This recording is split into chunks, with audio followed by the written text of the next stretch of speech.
चलिए अब बढ़ते हैं आगे। उज्जैन से ही देखिए खबर है, राजस्थान संकट को लेकर उमा भारती का इसी बीच बयान सामने आया। उमा भारती ने कहा कि राहुल गांधी युवा नेताओं से ईर्ष्या करते हैं। ज्योतिरादित्य सिंधिया और सचिन पायलट से जलते हैं राहुल गांधी। सिंधिया बीजेपी में आए तब से उनका कद और बड़ा है। राहुल गांधी जब तक हैं तब तक कांग्रेस का नाश होगा। बाबा महाकाल के दर्शन करने पहुंची थी उमा भारती और उसी दौरान जब वो प्रेस से रूबरू हुई तो उन्होंने ये बात कही। यहाँ जो कांग्रेस की सरकारें गिर रही हैं उसका कारण राहुल गांधी जी की ईर्ष्या है। उनको नौजवानों के साथ जो कांग्रेस के नौजवान नेता हैं उनसे उनको बहुत जलन होती है, क्योंकि वो अपने आप को बहुत इन्फीरियर फील करते हैं। राहुल गांधी जी सचिन पायलट और ज्योतिरादित्य सिंधिया से बहुत जलते हैं और उनसे बहुत अपने आप को इन्फीरियर फील करते थे और उनको लगता था कि इनको जरा भी आगे बढ़ने का मौका मिला तो राहुल गांधी को कोई नहीं पूछेगा और कांग्रेस की युवा पीढ़ी के नेता ये दोनों बन जाएंगे। इसलिए आज जो कांग्रेस का नाश हुआ है वो राहुल गांधी के इसी ईर्ष्यालु स्वभाव के कारण हुआ है। चलिए ज्यादा अपडेट के लिए हमारे साथ संवाददाता संतोष कृष्णानी फोन लाइन पर जुड़ चुके हैं। संतोष, सीधा हमला बोला है राहुल गांधी पर उमा भारती ने। बिल्कुल करिश्मा, जिस प्रकार बाबा महाकाल के दर्शन करने श्रावण मास के सोमवार के दिन उमा भारती पहुंचती है तो पिछले बार भी उन्होंने कई ऐसे अहम बातें बताई थी और आज इसी कार्यक्रम में जब हमने मीडिया से बातचीत करते हुए राहुल गांधी पर जमकर हमला बोला है, उन्होंने यहाँ तक कह दिया कि राहुल गांधी जब तक है कांग्रेस का सत्यानाश होता रहेगा। और रही बात जिस प्रकार ज्योतिरादित्य सिंधिया और सचिन पायलट की बात आई तो उन्होंने यही कहा कि सचिन पायलट और ज्योतिरादित्य सिंधिया को राहुल गांधी का ही शिकार होना पड़ा है। राहुल गांधी नहीं चाहते कि ज्योतिरादित्य सिंधिया और सचिन पायलट मुझसे आगे बढ़ जाएं। उनको यह मन में डर बैठा है कि ज्योतिरादित्य सिंधिया और सचिन पायलट को अगर इसी तरीके से कार्यकर्ताओं को उत्साह मिलेगा और बड़े नेता बने तो कहीं ना कहीं राहुल गांधी की कुर्सी को खतरा हो सकता है। इसीलिए राहुल गांधी नहीं चाहते कि ज्योतिरादित्य सिंधिया और सचिन पायलट आगे बढ़े। संतोष, कांग्रेस की प्रतिक्रिया जानना बहुत जरूरी है। योगेश यादव जी हमारे साथ इस वक्त जुड़ चुके हैं, साथ ही धैर्यवर्धन शर्मा जी बीजेपी की तरफ से हमारे साथ जुड़ चुके हैं। बहुत स्वागत है दोनों मेहमानों का। सबसे पहले योगेश यादव जी आपके पास आना चाहूंगी।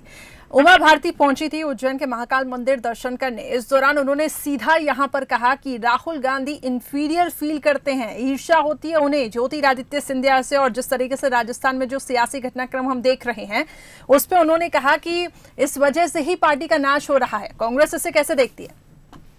देखिए, उमा भारती जी को स्वयं की चिंता करना चाहिए और जो आंतरिक विद्वेष मध्य प्रदेश में कायम है और अंतर कला चल रही है, उमा जी शायद शिवराज सिंह जी चौहान इनमें आपस में ईर्ष्या का भाव होगा। कांग्रेस में ये परंपरा नहीं है।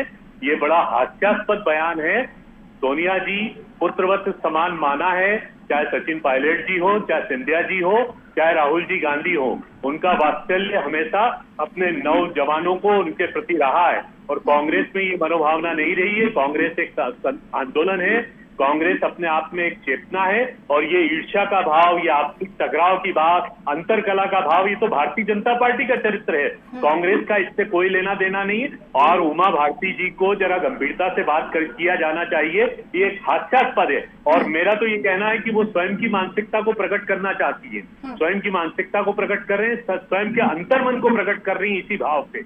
कांग्रेस में सब ठीक है। सुना आपने योगेश यादव जी को, उन्होंने कहा कि ईर्ष्या का तो कोई भाव ही नहीं है और बेवजह ये स्टेटमेंट दिए जा रहे हैं बीजेपी की तरफ से। स्वयं की चिंता करें, कांग्रेस की चिंता करने की आवश्यकता नहीं है। धैर्यवर्धन शर्मा जी, देखिए, उमा जी ने आईना दिखा दिया समूची कांग्रेस को।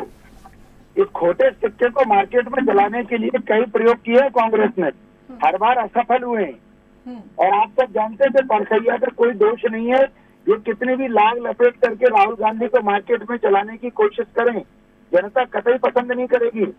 और उमा जी ने जो कहा है वो रत्ती भर गलत नहीं है, क्योंकि जो तारे होते हैं ना आसमान के, वो सितारे कितना घमंड करें कि हम बड़े खूबसूरत हैं, पर चंद्रमा के प्रकाश के बाद वो तारों का कोई असर नहीं होता।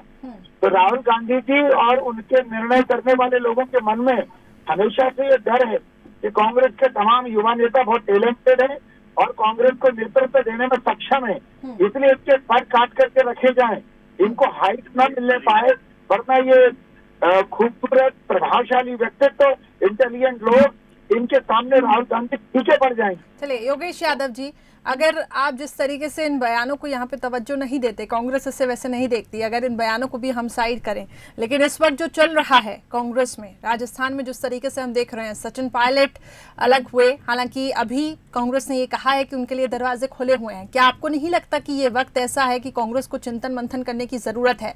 मध्य प्रदेश में जिस तरीके से ज्योतिरादित्य सिंधिया बीजेपी में शामिल हुए, उसी प्रकार की आखिर परिस्थितियां क्यों बन रही हैं?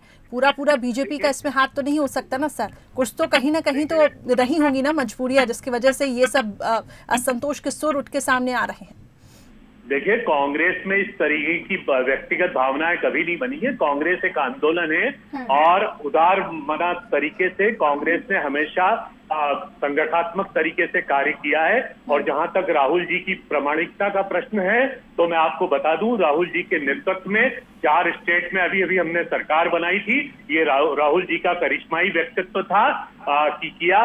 बाद में भारतीय जनता पार्टी ने जरूर खरीद फरोख्त करके उसको तोड़ मरोड़ किया है, लेकिन राहुल जी एक युवा नेतृत्व थे।